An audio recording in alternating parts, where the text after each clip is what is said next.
today. Just wanted to do a bit of a audio test, and if you can just kindly let us know if you can hear our audio. Give me a second. I think that we're having challenges here. Okay, let's see now. If you can let me know if you can hear our audio and you can see our screen, that'll be great. You just chat on the box there, on the little chat box. Just let us know. Awesome. Thank you very much. Okay. Thank you, Daniel. Okay. Thank you. Excellent. Perfect. Thank you, Howard. Okay. Thank you. Excellent. Perfect. So I guess coming off a bit of a 4th of July holiday, everybody is still uh, getting ready for the weekend, getting back on track. So today we're going to have our webinar. It's going to be it's not a long one, very short one, not a lot of news to cover. This is not, oops, sorry. Just wanted to do, this is not the ultimate guide to Bong Webmaster's Bing. So, uh, uh, just made a typo there, but we're gonna have our latest news and articles. Then we're gonna have we're gonna talk a little bit about big webmaster tools. There's a very interesting article that came out that I wanted to share with you. Typically, we tend to put a lot of attention to Google Webmaster Tools, or Google's new search console, right? Renamed search console. But it's always good to look at what Bing Webmaster Tools is, specifically if you have a client that has generally a lot of traffic from Bing, right? As we know, obviously Google is the search engine with the highest share in the US and probably North America, in the world, for sure. But we can never, take our eyes off Bing and Yahoo. And just wanted to share with you some of the great things that Bing Webmaster Tools offers.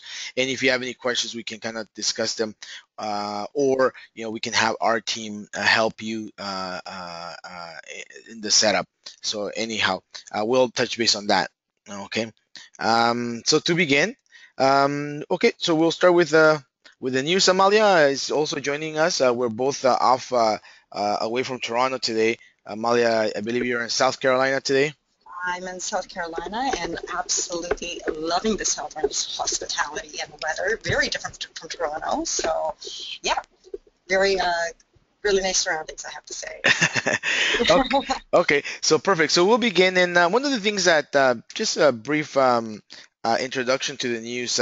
Google AdWords has recently added ratings into their location extension. So if you are running Google AdWords campaigns and you start seeing, for example, the ratings, these ratings that are happening from Google My Business, so they're automatically being pulled from Google My Business.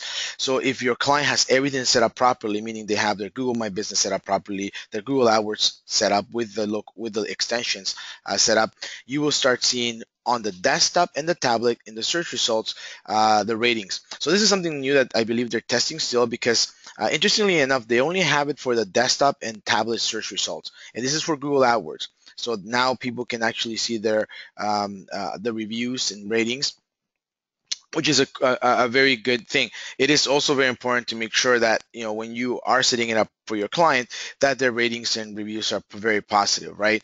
It's always good to double check that. However, in order for this to work, you have to have your Google AdWords account linked to your Google My Business account, and you have to have those location extensions enabled in your campaigns. So we do tend to see sometimes with ICs that are managing their with internet consultants or consultants that are managing their Google AdWords, that sometimes they want to have these local extensions activated. But in order to have those activated, you have to set them up and you have to enable them in your campaign. Okay, so what they've done now in this new test, Google, they're actually now allowing or having this feature to show the ratings and the rating stars, right? So I think it's another way of how Google's trying to put more emphasis on the AdWords. And if you have, again, Google AdWords campaigns running, take advantage of it, because it's something that obviously, if you have it set up properly, it will outperform your competition on the search results as well. Again, this is Google AdWords. but I thought it was interesting, the fact that they only have it set up for desktop and tablet and not necessarily on a mobile. So I would imagine that probably in the next coming weeks or months, they'll probably have this extension set up also for mobile search results. Excellent. So I wanted to share that with you specifically if you are doing your own, if you're managing your own AdWords campaigns. The other one that I wanted to share with you is as we have talked about, I think it was last week or the week before, in regards to Microsoft's announced deal with AOL and how Bing and AOL are together, and at the same time Google kind of lost out a little bit on this agreement. Not a major loss, but anyhow, it appears that now already there's a couple of things that are happening with Yahoo that the Yahoo search results, specifically the fact that they are testing results from Google, but on some web browsers we're seeing Yahoo Organics and ads powered by Bing. So typically, with the Yahoo and Google alliance, you could always see, results being powered, all of the ads being powered by Google, and obviously with the new Bing alliance, you're starting to see more of those Bing ads. So you'll start when you do, for example, a search on Yahoo, and you get it in your search results, all of the ads that are coming out should be ideally Bing because of this announced deal. However, what we're seeing is something that we're still seeing some Google AdWords. So if you look at, I've shown two screenshots here, and basically what's happening now is that Yahoo is also displaying Google Google-based ads, right? So it's interesting to see how this relationship has allowed Yahoo to be able to share, in their page search network, be able to show both types of ads, both Google ads and Bing ads. So I thought this was neat, specifically if you have clients that for some reason they are focused on Yahoo. If it's a demographic that uses Yahoo a lot, again, uh, uh, take a look at that, see how you can potentially run some ads on Yahoo, and actually being even to use it through the Google network. But I just wanted to share that with you as well because I thought that was very very very interesting that came out this week in regards to this partnership. Amalia? Yes, I actually came across this new article as well. Basically, they're asking, would you like to compare your sites in Google Search Console? So basically, Google wants you to let them know. Google's basically requesting feedback on improving Google Search Console, specifically about combining the sites. Google has posted basically a survey asking webmasters like yourselves if they'd like to see the Google Search Console, formerly Google Webmaster Tools, enabling you to combine your sites in order to compare the data. Google did give two examples of how this might work. One was to view a combined search analytics report that includes different URL versions of your site, for example, the HTTP and HTTPS. Or option B, which is to view a combined search analytics report that includes different subdomains, basically mobile and international subdomains. But of course, it can be used for other purposes as well. In addition, the survey will ask questions like, it basically asks if Search Council allowed you to group together sites to view combined report, would you use it? So the options of answers would be, standard stuff like no or yes, I'd use it to combine different URL versions of my site, example HTTPS or HTTP, or yes, I'd use it to track my subdomains, or yes, I'd use it to track my entire brand, or other. So these are just some of the questions they're going to ask, just to get a, roughly feedback of what you'd be using it for. Armando, did you want to add to that, or? No, that's very interesting that they're coming out with that, and I think it's very good, specifically if you have a site with multiple domains, or a client that uses different subdomain names at an international level. We're starting to see that in the past few months also with some of the internet consultants who are working with companies that are, let's say, US based, but they also have different locations in North America and across the world. So this, I think, gives you an opportunity to put them together and be able to compare. I don't think that this will I believe that these sites have to be somewhat relevant to each other. I don't think you can compare in terms of competitive analysis or comparing two sites. It's more like they say, it's either HTTP and HTTPS versions or mobile international domains. So I think it's a very good tool. Again, if you have a site that uses sub for me, I think international subdomains. That's the way I see it. We have a few projects we're working on, and I know that the team have kind of looked into this already, into seeing how that works. But that's the only benefit that I see from our side. But I don't know if we would do, for example, an HTTP and an HTTPS version. But again, Google's allowing that, and it's a good thing that they're asking the community to provide some feedback in regards to the best way to track different domains. So if you get a chance, and if you're logged into your client's Google Search Console, that's where they want you to give the feedback, correct, Amalia, on the console, correct? Yes, that's correct. Exactly that. So once you go there, it'll basically provide you with those options. Okay, yeah. So it probably is in the homepage of that. So yeah, I think that let's see what happens Yep. in the next few months if they actually add it. Excellent. The other one that I want to share with you, very somewhat quick, or just to kind of highlight some things. There has been a bit of, if your client's site has experienced a drop in Bing traffic, and potentially it could be to the fact that the um, if your client also at the same time has an HTTPS um, um, or a secure certificate on the site, basically it may be conflicting with Bing. So what ended up happening, as you know, last August, Google announced that they were going to give a small ranking boost for serving secure content through HTTPS, and that was the encouragement. And many clients wanted to do it. They thought they were going to get a major advantage, but in reality, it became a small ranking boost. It's just one of the many factors, which is I think it's a good thing because it's a it's content that's secure. And I mean, typically, if you're running an e-commerce site, you want to have an HTTPS.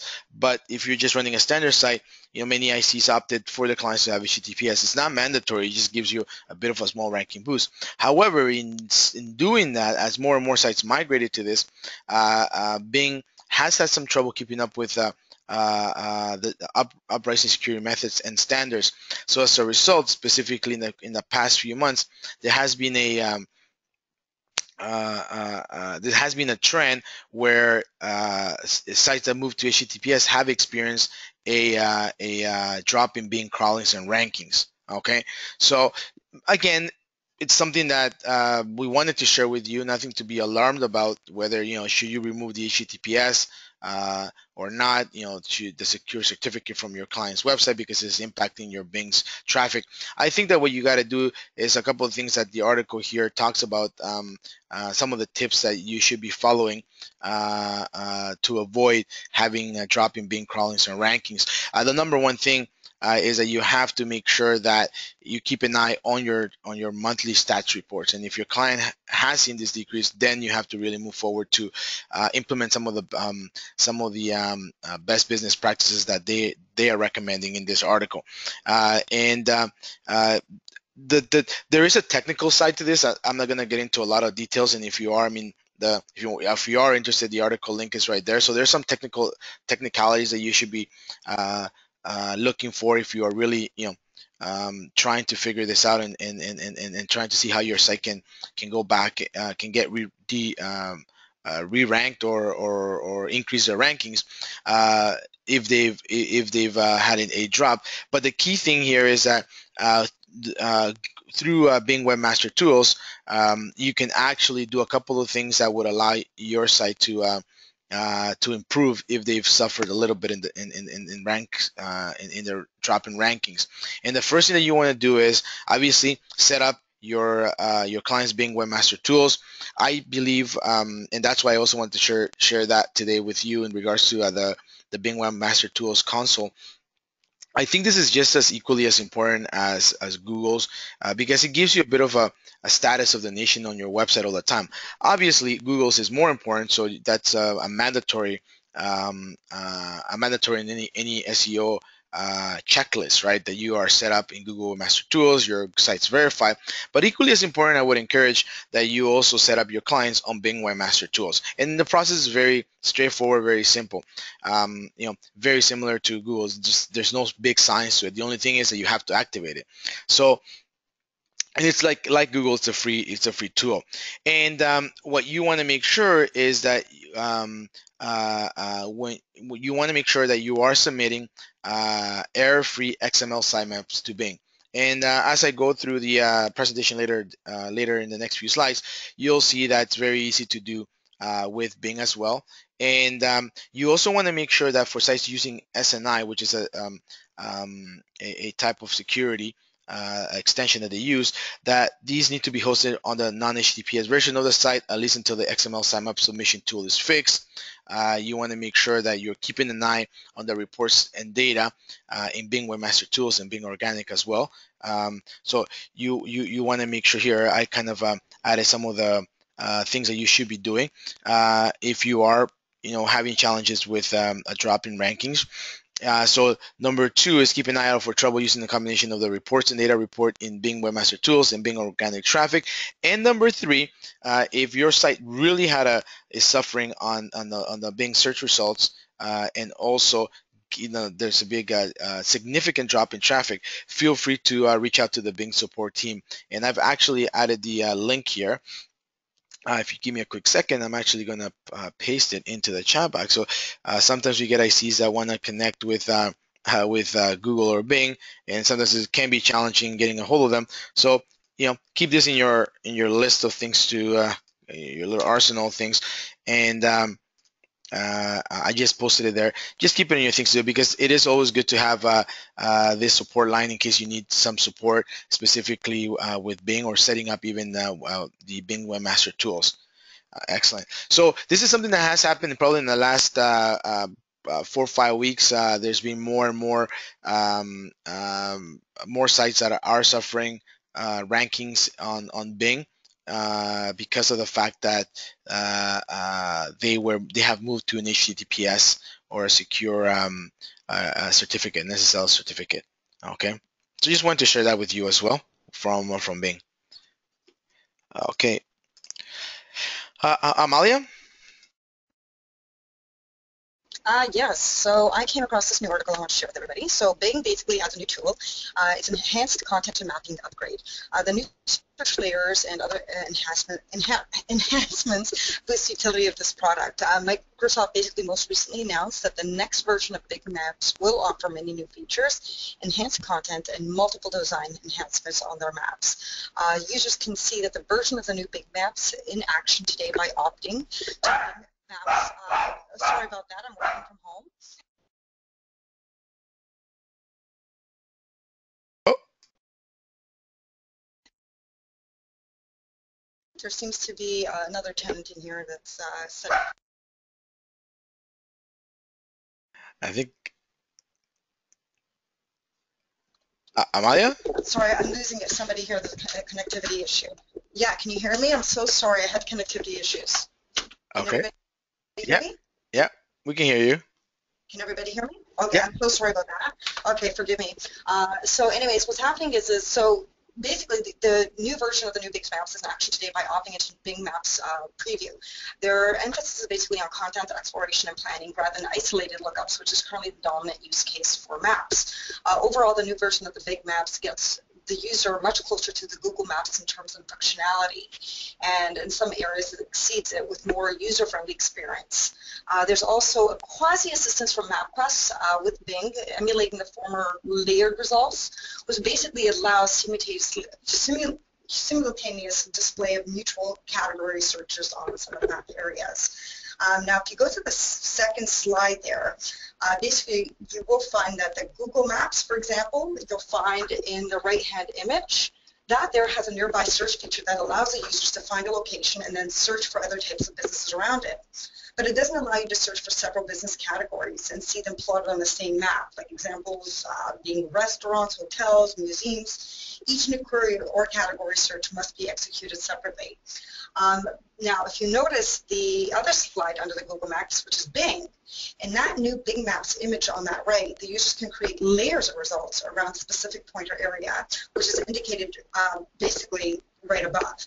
This can be initiated as with MapQuest, either by clicking the designated icons, like restaurants, hotels, parking, clinics, or by manually entering a customized query. Each set of results is saved in a tab. The users can move back and forth freely between these tabs or layers of results, and clicking on the individual map listing brings up a profile, associated content, and functionality. Basically, what's also included in this is individual listings that can be saved in Bing and Google Maps, which obviously is already available now. However, new Bing Maps users can basically use this to, let's say for example, if you're visiting a place or traveling to New York, it will give you the option to see all the hotels, the restaurants, attractions, so it's much more user-friendly, and it actually provides you imageries of the streets and so forth. Anyways, did you want to add to that, Armando? No, no. Well, the only thing is that Maps is trying to keep, like they said, they're trying to really keep up with Google Maps, and they've come up with different features that are very more user friendly. And we've kind of seen that in the past few weeks, where Bing is really enhancing their tools. So that's good to note. So they're kind of, that's very very important in regards to their focus on continuing to grow their base, right? So nope, nothing major from my side other than that. Yeah, Excellent. Thank you, Amalia. thank you. One of the things that I wanted to share with you is an interesting content. I think this was actually on Search Engine Journal. It was an article on 5 types of content that are changing the digital marketing game. Now, we know that as consultants, sometimes content, it tends to be very challenging to come up with ideas. And work with our clients, our client schedule, or the approval process, etc. And if we were doing content, specifically, let's just say content, written content, it can be very challenging. But at the same time, we know that content is very important. So here are some ideas that I thought I share with you in regards to thinking outside the box and always keeping your client, always having your client site with fresh content. What tends to happen sometimes is that, if the client has to review every piece of content that is written, so from a content writing perspective, the process tends to be very long, and sometimes you'll have weeks without any content on the site, and in some cases months, right? Because you're still waiting for client's approval. So sometimes what you can do is look at different factors, or sorry, not different ways of creating good content, right? Or types of content, looking at different types of content. And also, if let's say your client, your client's site's going through a bit of a plateau in performance in regards to organic traffic to their blog, or not a lot of likes or engagement from in their blog, or through social media, not a lot of positive engagement, or no engagement at all. Sorry, you may want to look at some, kind of thinking outside the box, and doing some things differently in order to provide fresh content. So here are 5 types of content that many digital marketers are using, that are being very successful. Number one, infographics. And infographics are not new. Everybody knows what infographics are all about. They're very highly shareable. They're catchy, and obviously are more fun to read than your general blog post. And it's a visual way. It's a visual piece of content, let's say, right? And there are many sites out there that allow you to create very easy to do. They are simple. They're not very advanced types of infographics. They're very simple to use, and there's many tools out there that you can definitely use to create your own infographics, right? Now, if you want a very detailed infographic, that's when you may want to have a whole strategy around that, and it may be worth it to doing more than one infographic. So maybe you're looking at doing 4 a year, 1 a quarter, or so that way the budget, your budget goes the budget towards this project gets a better ROI than just doing one infographic. Because if you want to look at an infographic, it can good infographic can range from, I would say, probably about, I don't know, $500 to up to $1,500, depending on how in depth the research is, right? But there are tools out there that are very easy to use and are free, and you can make very simple, basic, catchy infographics. So if you're stuck and there's um, no new topics to write about, always think about infographics as an option, right? And again, they're highly shareable and catchy, and can be used for multiple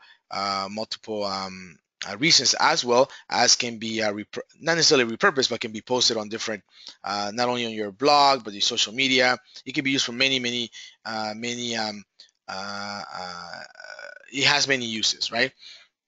The next one is something that not a lot of people use, but they're called gifographics, and it's just an infographic with gifs, right? And it is the difference between this one and infographics is a bit more interactive than your standard static infographic. So if, let's say, you don't have the budget to go all out with a custom interactive presentation, you always want to look potentially at a gifographic. So just give me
hello. I think we're having problems with no audio. Oh, hello.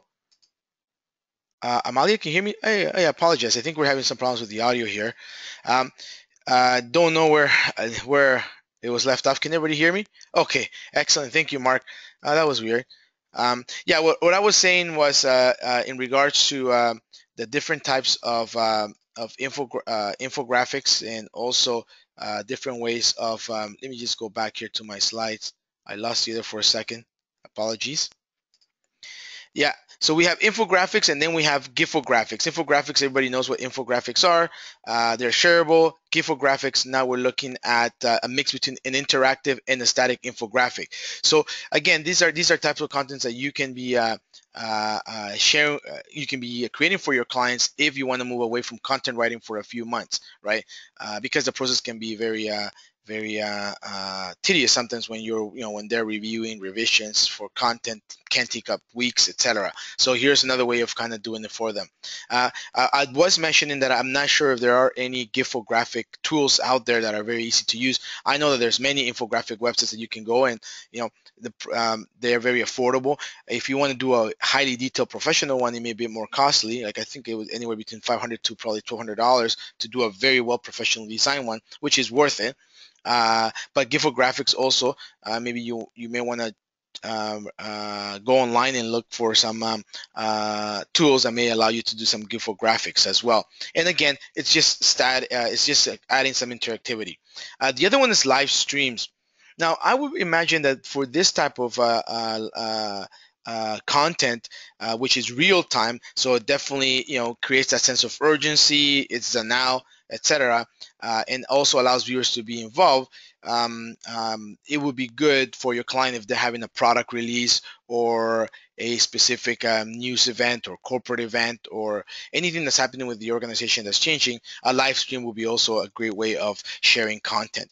And these ideas, again, they could be used above and beyond your SEO strategy. These are more to develop new ways of content for your audience, right? So live streams is something that it's growing right now. Many digital marketers are using it. You just have to make sure that you have the right topic and the right theme set up to make sure that you do get a good return on investment and interaction from users. Just equally are the podcasts. Podcasts were very popular a few years ago, and it kind of seemed like they died out. But they're making a comeback, you can say, because again, the relative low cost to create and with a variety of recording and playing options. So it's something almost anyone can do. So it is also very affordable to do it. And and at the same time, as you're writing your script in your content writing plan, you can add some podcasts to this. Topics and themes can relate anywhere, again, with product release or even product technical support that your client wants to share with their clients, product upgrades, updates. So these are things that are outside just content, blog articles. Sometimes your client's strategy can get stale, so try to add some of these things, pepper these things into the ideas. The other one is really also involving the fans, and so definitely you want to make sure that you're interacting with your target audience. And one of the examples that they share here is really you're looking at um, um, for this type, you're looking at getting your users to do polls or surveys, as well as voting on special events. They talked a little bit about one company that uses an engagement with the fans, interaction with the target audience to get them to choose the models for their next calendar or their next event, right? So the fans now become involved in the process, in the voting process of choosing who's going to represent the company, right? A little bit outside the box, specifically if you are in the fashion industry, perhaps, or even let's say in the restaurant industry, asking your fans, what type of how do what name do you give your new dish, for example, or things like that, right? So, but I would say that if you are going to be looking at things, for sure, look into infographics, gifographics, and even podcasting. I think that my personal top three would be those, because they're very easy to do. Maybe the gifographics may require a little bit more work, but podcasting and infographics are very good tools. Also video, right? I mean, doing 30-second videos, or even doing instructional videos and putting them online, and obviously distribute them not only just on YouTube, but also on different video directories. It's also very powerful as well. Okay, so just wanted to share a little bit outside the box ideas on how to create different types of content. And these are the things that what some of the digital marketers are doing today. Okay, moving along here. Okay, so one of the things that I wanted to share with you, it's called The Ultimate Guide to Bing Webmaster Tools. It's an article on Search Engine Land. You can actually have access to it. Unfortunately, given the time, I wasn't able to get one of our team members to provide me with one of our clients' Bing Webmaster Tools account. But the good news is that this article does share very good, breaks it down for you. So if you want to know anything about Bing, I would definitely recommend that you. Oops, I'm going to share with you that I would definitely recommend that you check it out, and definitely gives you everything.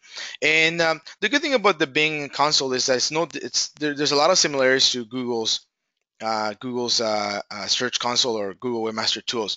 So again, it's simple steps to follow. Like I mentioned earlier, number one, you want to add and verify a website. Very easy to do with them. You just go log into Google Webmaster, Bing Webmaster Tools. Sorry, go online, look for it, add your URL. And you have to go through the whole verification process. And I believe their verification process is very simple, 2-3 step approach. And like Google, you can do it either through an XML file verification.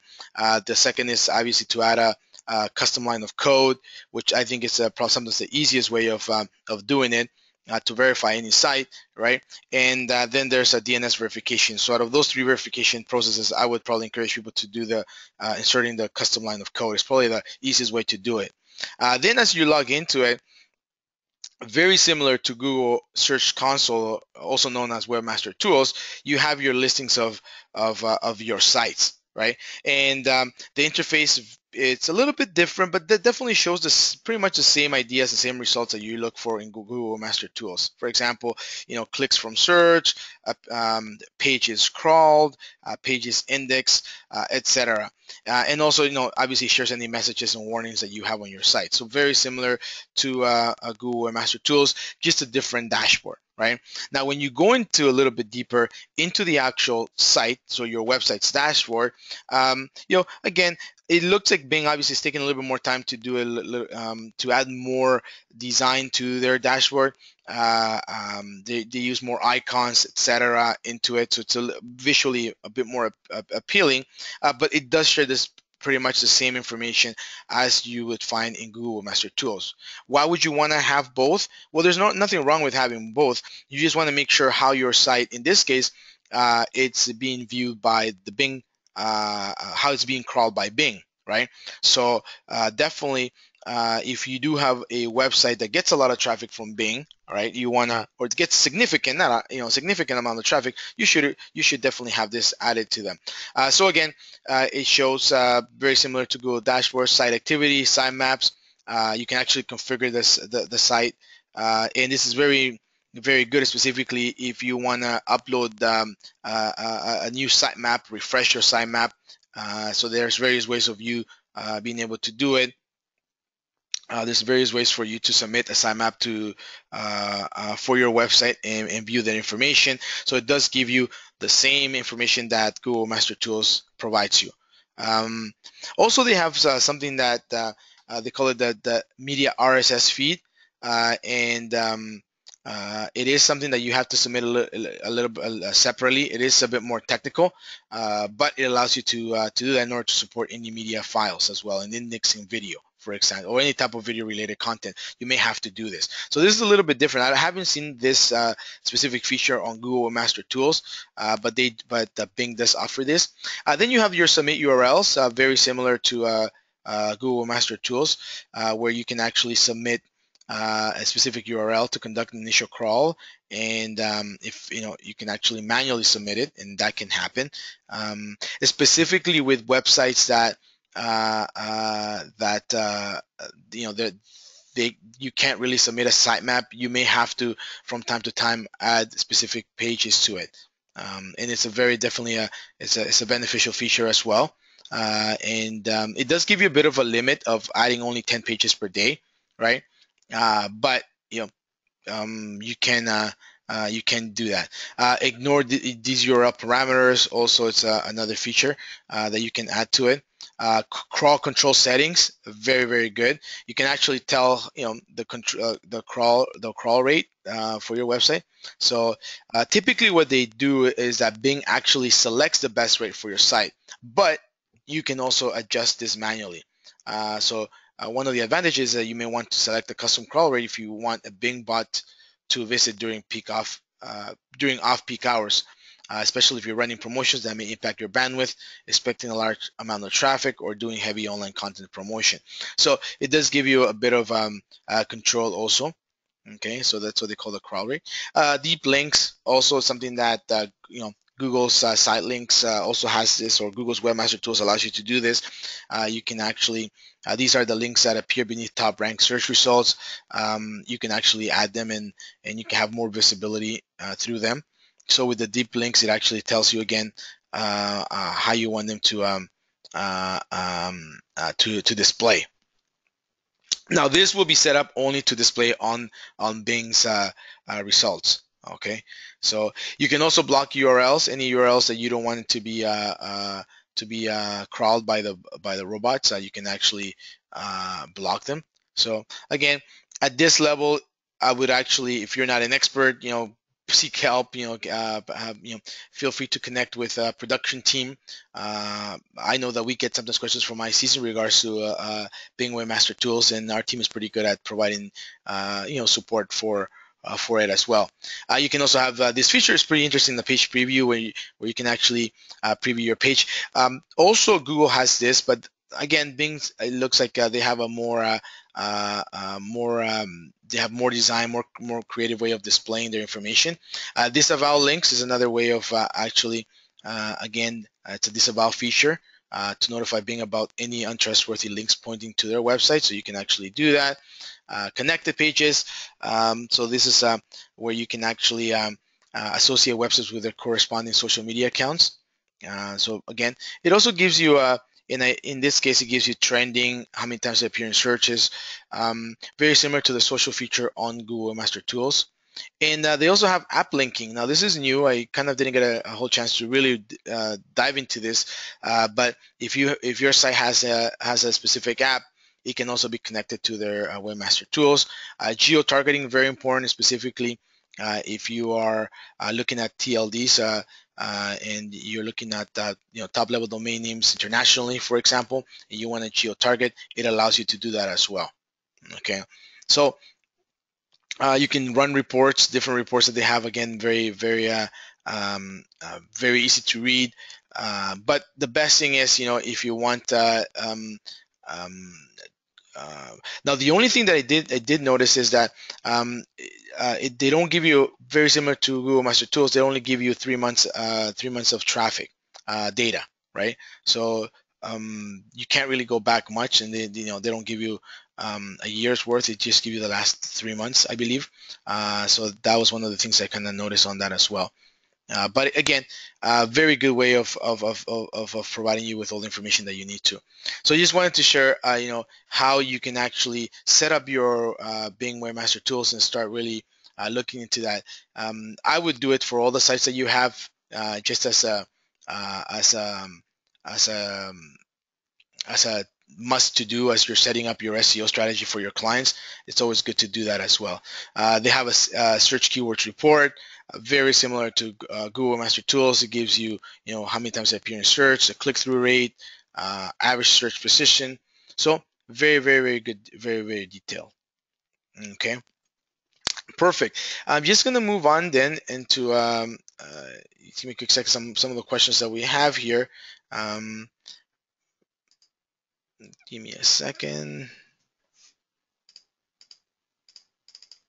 Um, Not sure. There's not really a lot of questions today. Yeah, there's not a lot of questions today. So, um, anyhow, just wanted to share this information with you with Google Master Tools. Definitely, if you come across anything that you need to find out more about, feel free to connect with us, and do give us a shout via email or Skype, and we can definitely assist you in helping you even set up your Google Webmaster Tools. Sorry, your Bing Webmaster Tools.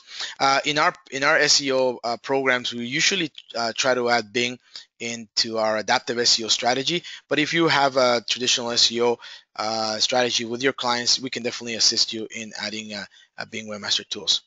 But anyhow, thank you for joining us today. I don't see any questions. And I know that Amalia, one of one of the things that they were asking me, which part of South Carolina are you today? Oh, that's a really good question. Okay, so, okay, I'm at the, where am I exactly? Oh God, shoot, that sounds so bad. I'm at the Omni Resort in South Carolina, and it is, that's a really good question. I'm just telling everybody South Carolina. Sorry. Oh, okay. Yeah, Sorry about this. some of the Yeah. ICs were they're saying they enjoy the great trip. Thank you. Yeah. Oh, Uh, here it is. I'll tell you, Hilton Head Island. okay. Did anybody know that? Yeah, it's absolutely stunning. So, loving Okay. it. Well, enjoy it, and we'll see you next week in Toronto. Well, thank you very much, Great, everyone. thank you. Have yourself a great week, and we look forward to next week. We actually will have a case study, and I know that because of the holiday, we kind of shortened the past two webinars, but we look forward to bringing some very good information and news from around the industry, but as well as added value case studies for you as well. Have yourself a great week. Take care. Bye bye.